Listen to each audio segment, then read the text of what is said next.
Three men cornered the CEO. Then the quiet single dad at table 12 stood up. Warwick Sable noticed the three men before anyone else in the restaurant did, because noticing things like this had once been his entire job, and 8 years of civilian life hadn't managed to fully switch that instinct off. He was sitting alone at table 12, tucked near the window of Larchmont, the kind of restaurant with chandeliers and a river view expensive enough that most of Warwick's evenings there were reserved for the rare nights his sister could watch his 8-year-old daughter Ivy, letting him have 2 hours of adult quiet before he went back to being exclusively a father. He'd ordered slowly, eaten slower, and was halfway through his second glass of wine when he clocked the man in the gray suit approaching a table near the center of the room with 2 others trailing a half step behind him, a formation, not a coincidence. The kind of positioning Warwick had trained people to recognize for a decade before he ever set foot in a restaurant like this one. The woman at the table they approached was Delphine Cross, CEO of Cross Maritime Holdings, dining with an older man Warwick didn't recognize.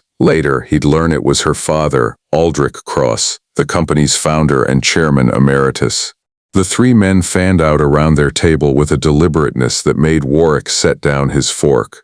"Miss Cross," the lead man said, voice pitched low but not quiet enough to be entirely private.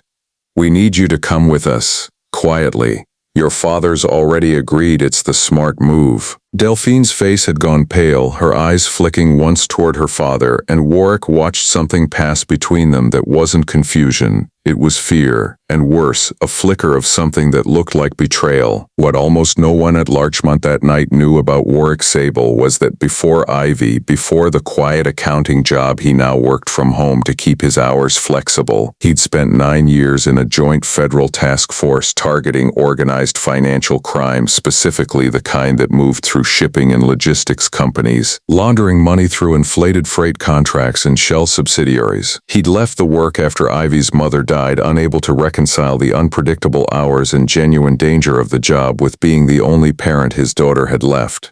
He'd built a new, quieter life since then, one where the most dangerous thing that happened most weeks was Ivy losing a tooth at an inconvenient time. But he still read a room the way he'd been trained to, and what he was reading at the table near the center of Larchmont wasn't a business dispute.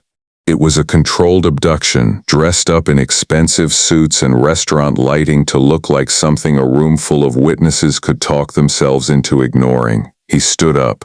"Is there a problem here?" Warwick asked, arriving at the table with the same unhurried, deliberate calm he'd once used walking into rooms considerably more dangerous than this one.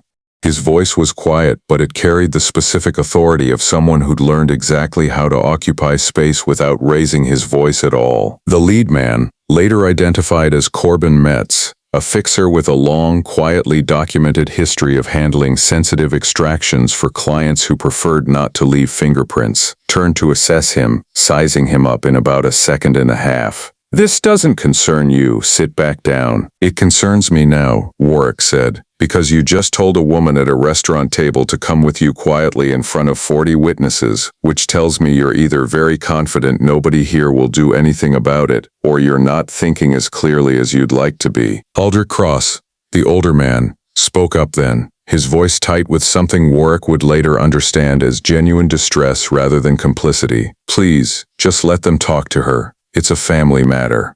"It's not a family matter, Dad," Delphine said quietly, not taking her eyes off Corbin Metz. "You know exactly what this is." The full shape of it came out over the following hour, first in fragments at the table and later, far more thoroughly, once actual law enforcement got involved. Aldrich Cross, facing a mounting federal investigation into years of falsified shipping manifests and money laundering through Cross Maritime's freight contracts.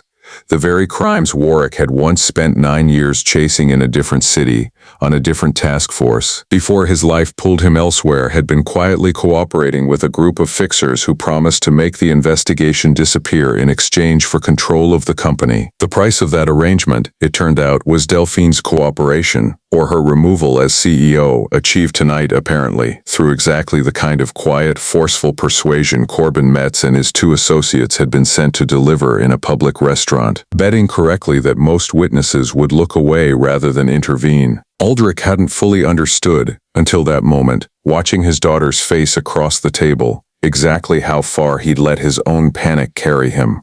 Warwick didn't physically intervene beyond that first, quiet confrontation. He didn't need to. Once he'd broken the specific social spell that had let three men believe they could walk a CEO out of a restaurant unchallenged, he simply stayed standing beside the table, phone already in his hand, and said, calm and clear enough for the surrounding tables to hear plainly now, I'm calling this in, Federal Financial Crimes Unit, not local police. This smells like exactly the kind of case that has an active file already. If you three want to be sitting here when they arrive, that's your business. If you'd rather leave, I'd do it now, because once I make this call, walking away quietly stops being an option for any of you. Corbin Metz studied Warwick for a long moment, some old professional instinct of his own clearly recalibrating the situation, reassessing a man in a green sweater who spoke with far more precise authority than an ordinary diner should possess. Whatever he concluded, it was enough. He gestured to his two associates, and the three of them left without another word, moving fast enough that Warwick understood, watching them go, exactly how much they'd been counting on nobody in that restaurant knowing what they were actually looking at. The federal investigation. Warwick's phone call helped accelerate, confirmed everything within weeks. Aldrich Cross's years of falsified manifests, the shell companies, and Corbin Metz's long documented history of extractions for clients facing exactly this kind of exposure. Aldrich, faced with the full weight of evidence and his daughter's testimony, ultimately cooperated fully with prosecutors rather than face the maximum penalty, a decision that spared him the harshest consequences but ended, permanently, any role he'd hoped to keep at the company he'd founded. Delphine took full, unchallenged control of Cross Maritime Holdings in the aftermath, rebuilding the company's compliance department from the ground up with an aggressiveness that made clear exactly how personally she'd taken watching her own father nearly hand her over to men in expensive suits at a dinner table. She found Warwick's name through the restaurant security footage and a conversation with the federal agents who'd taken his statement, and she showed up at his door 3 weeks later, not with a reward exactly, but with a request. I want to understand who you actually are, she said, standing on his porch while, inside, Ivy's cartoon murmured faintly from the living room. Because you didn't react like a stranger who got involved in something scary. You reacted like someone who'd done that before. Warwick considered how much to tell her, then decided, the way he usually did with people who'd earned an honest answer, to simply tell her the truth. I used to do exactly the kind of work that eventually caught your father, he said. Financial Crimes Task Force, 9 years. I left after my wife died, because Ivy needed a father who came home every night more than the world needed one more agent chasing shipping fraud. Delphine looked past him, toward the sound of the cartoon, understanding settling over her features. You gave all that up. I gave up the version of it that could get me killed, Warwick said. I didn't give up noticing things. Apparently that part doesn't switch off. She offered him a position afterward, head of corporate security and compliance oversight for Cross Maritime. Flexible hours built explicitly around Ivy's school schedule, a role that would use exactly the instincts that had once been his entire career without asking him to disappear from his daughter's life the way the old job eventually would have. Warwick took 2 weeks to decide, mostly spent talking it through with Ivy herself, who, at 8, had strong and specific opinions about whether her father's new job would still let him make her lunch in the mornings. He took the job on the condition that it would.